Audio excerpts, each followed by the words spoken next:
There are two exceptions to the above mentioned directive.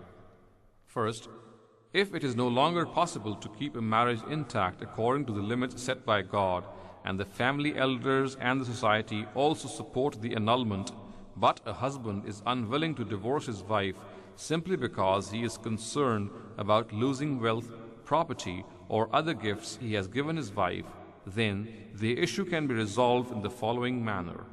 The wife can give back part or all of the wealth gifted to her to relieve herself of her marital contract.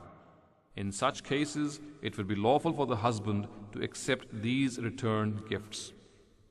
Second, if the wife is guilty of open sexual misconduct, since such a behavior destroys the very basis of the marital relationship, it is lawful for the husband to take back any gifts or wealth given to her.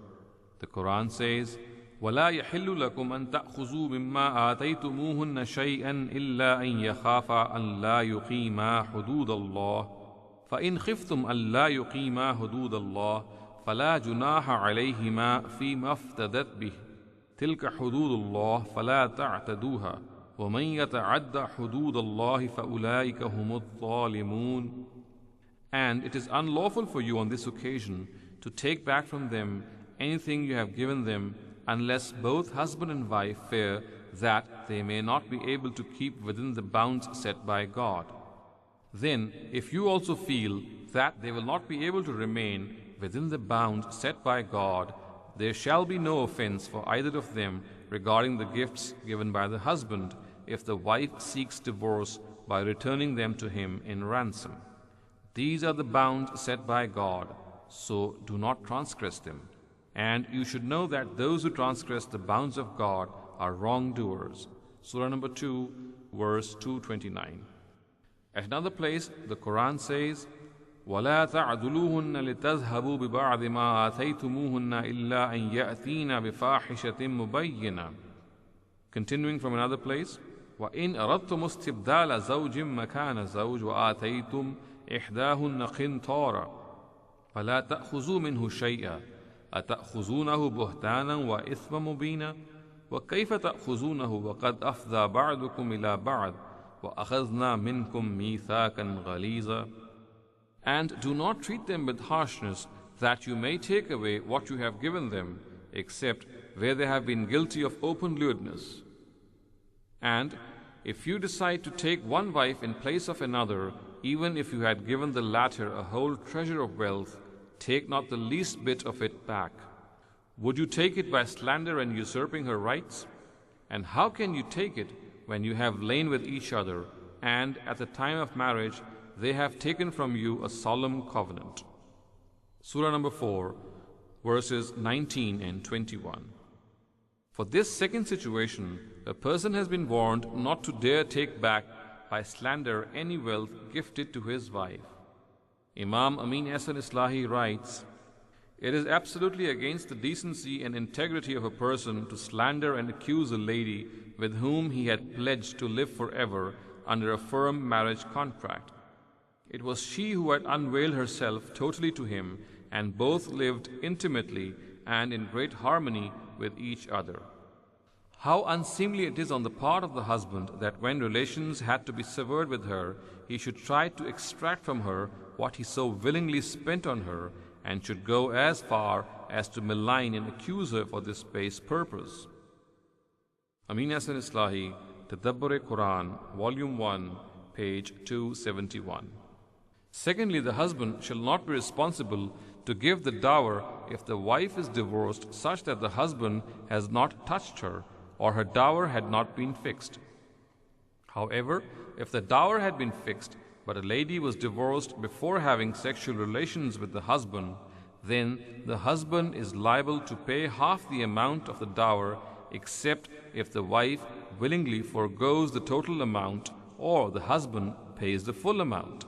The Quran says, "لا جناح عليكم إن طلقتم النساء ما لم تمسهن أو تفرضوا لهن فريضة وإن طلقتموهن من قبل أن تمسوهن وقد فرضتم لهن فريضة فالنصف ما فرضتم إلا أن يعفون أو يعفو الذي بيده عقدة النكاح وأن تعفوا أقرب للتقوى ولا تنسوا الفضل بينكم إن الله بما تعملون بصير. There is no blame on you in the matter of dower if you divorce women before touching them or before fixing their dower. And if you divorce them before touching them, but after fixing of a dower for them, then half of this fixed dower should be given to them, unless they forego it or he forgoes it, in whose hands is the marriage knot.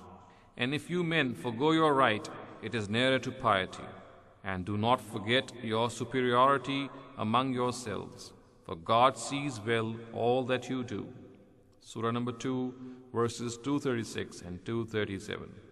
While commenting on this verse, Imam Amin Hasan Islahi writes, although the fact that the husband has divorced the wife before conjugal contact was made is one motive for the wife to forgive her right, the Quran here has urged the husband with regard to his honor and forbearance and his status as a husband to not desire from his wife to forfeit her share. Instead, he should show magnanimity in paying her the full amount.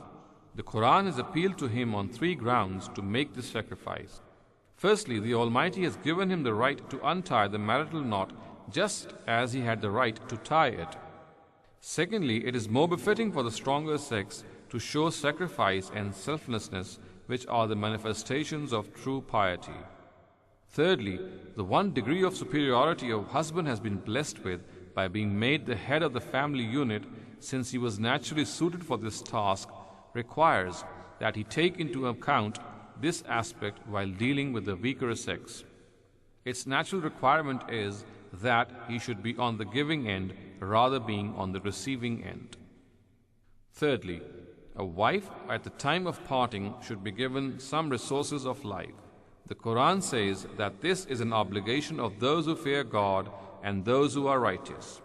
If a lady is divorced, even without going near her, a husband is exhorted to fulfill this obligation.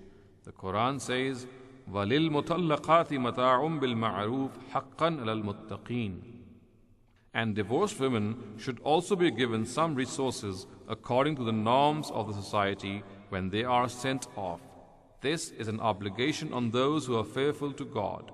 Surah number 2, verse 241.